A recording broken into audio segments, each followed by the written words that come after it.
When you're working into previous row stitches, it helps to turn your work sideways a little bit so you can see the top of these stitches a little bit better.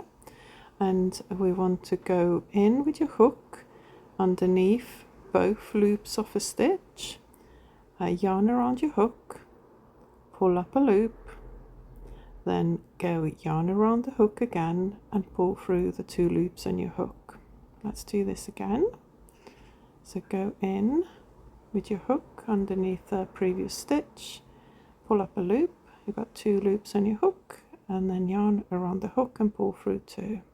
This is how you make single crochet stitches into a row which already has a set of stitches made into previously. I am using US crochet terms here, but in the UK this stitch is called double crochet, so it's the same stitch, it's just got a different name.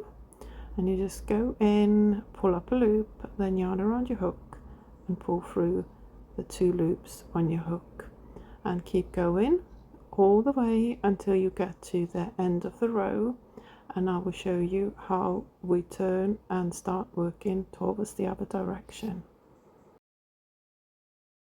At the end of the row, make sure you don't miss this last final stitch.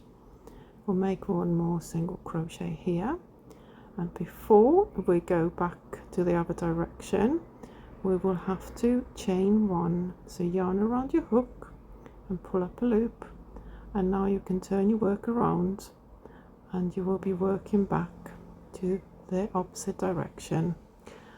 So that chain 1 doesn't count as a stitch. We're going into the last full stitch, not into the chain 1, and pull up a loop and then yarn over and pull through 2. And that is what you will be doing now. At the end of each row you need to chain 1 just to get a little bit of a height for your work. And this is how you make single crochet left-handed. Thanks so much for watching.